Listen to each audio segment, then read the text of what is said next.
வணக்கம், welcome to my channel. எல்லோரும் நல்லா இருப்பீங்கன்னு நினைக்கிறேன்.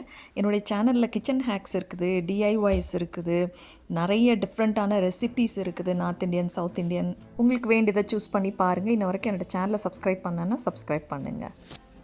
பார்க்க போகிறது வந்து கீமா பாஸ்தா தான். அதுக்கு மேக்ரோனி பாஸ்தா எடுத்திருக்கேன். தண்ணி நல்லா கொதிக்க வச்ச பிறகு நீங்கள் போடுங்க. லேசாக சூடானவுடனே போட்டுட்டேன் நான். எனக்கு தேவையான அளவு போட்டிருக்கிறேன். கொஞ்சம் ஆயில் விட்டுக்கோங்க, சால்ட்டும் போட்டு கொதிக்க வச்சுக்கோங்க. அது வந்து உங்களுக்கு அந்த பாஸ்தாவை பொறுத்து வேகிறதுக்கு டைம் எடுக்கும். வெந்திருக்கான்னு செக் பண்ணிவிட்டு நீங்கள் அதுக்கப்புறமா ஸ்ட்ரெயின் பண்ணி வச்சுக்கோங்க. வச்சு தனியாக எடுத்து வச்சுக்கோங்க, பாயில் பண்ணி தனியாக பண்ணி எடுத்து வச்சுக்கோங்க. அதுக்கப்புறம் ஒரு வெங்காயம், ஒரு தக்காளி எடுத்துக்கோங்க. கொஞ்சம் ஆயில், ஒரு 2 டேபிள் ஸ்பூன் ஆயில் விட்டுருக்கிறேன் பேனில் எடுத்துகிட்டு அதில் வந்து இந்த வெங்காயத்தையும் தக்காளியையும் போட்டு வதக்கிடலாம். நல்ல வெங்காயம் நல்ல ஒரு பிங்க் கலரில் வரட்டும். சால்ட் கொஞ்சம் போட்டு நீங்கள் வதக்குனீங்கன்னா சீக்கிரமாக வதங்கிடும். சாட்டே பண்ணி எடுத்துக்கோங்க. அதுக்கப்புறம் தக்காளி போடுங்க.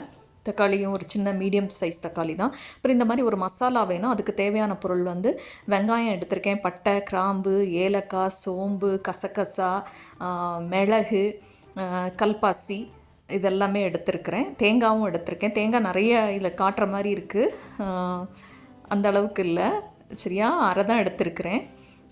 இந்த ஸ்டார் ஆனிஸ்னு சொல்கிறதும் எடுத்திருக்கிறேன் நான். பச்சை மிளகாய் எடுத்திருக்கிறேன் காரத்துக்கு. இஞ்சி பூண்டும் எடுத்திருக்கிறேன், சரியா? இதுக்கப்புறமா இது எல்லாத்தையும் சேர்த்து பச்சை வாசனை போகிற அளவுக்கு நல்லா வதக்கி எடுத்துக்கோங்க.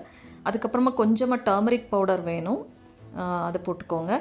அதுக்கப்புறமா மின்ஸ்ட் மீட், நீங்கள் வந்து சிக்கன் இது கூட எடுத்துக்கலாம், பீஃப் எடுத்துக்கலாம், இல்லை லேம்ப் கூட எடுத்துக்கலாம். உங்களுக்கு எது கிடைக்குதோ நீங்கள் அதை எடுத்துக்கோங்க. இது மெஷினில் இது பண்ணி மின்ஸ் பண்ணி எடுத்ததுனால ரொம்ப நைஸாக இருக்குது, கொஞ்சம் குயிக்காகவே ஆகிடுது. இதுக்கப்புறமா சில்லி பவுடர் போடுறேன். சின்ன ஸ்பூனில் தான் போடுறேன் நான். கரம் மசாலாவும் கொஞ்சம் சேர்த்துருக்கேன். உங்களுக்கு வேணுன்னா சேர்த்துக்கோங்க, இல்லாட்டினா வேண்டாம். அதுக்கப்புறமா மின்ட் லீவ்ஸ் இருந்ததுன்னா, கொரியாண்டர் லீவ்ஸ் இருந்ததுன்னா ஏதாவது ஒன்று நீங்கள் போட்டால் போதும். நான் கொரியாண்டர் லீவ்ஸ் போட்டிருக்கிறேன். நல்ல ஒரு ஸ்மெல்லு, வாசம் கிச்சன் முழுக்க கம்மன்னு இருக்கும் பாருங்கள். எண்ணெய் விட்டுட்டு வரும் பாருங்கள், அந்த கொழுப்பெல்லாம் இருக்கிறதெல்லாம். அதனால் எண்ணெய் நீங்கள் கம்மியாக சேர்த்தாலே போதும். தண்ணி ஆட் பண்ணணுன்னு அவசியம் இல்லை. வதங்கி வந்த பிறகு வெந்துட்டான்னு பார்த்துட்டு ஆஃப் பண்ணிடுங்க. இதுக்கு அப்புறமா பாஸ்தாவுக்கு தேவையானது இன்னொரு ஆனியன், அப்புறம் இன்னொரு டொமேட்டோ வேணும். அதுக்கப்புறம் ஒரு பேனில் வந்து 2 டேபிள் ஸ்பூன் ஆயில் எடுத்துக்கோங்க. எனி ஆயில் நீங்கள் எடுத்துகிட்டு வெங்காயத்தை நல்லா வதக்கிடுங்க.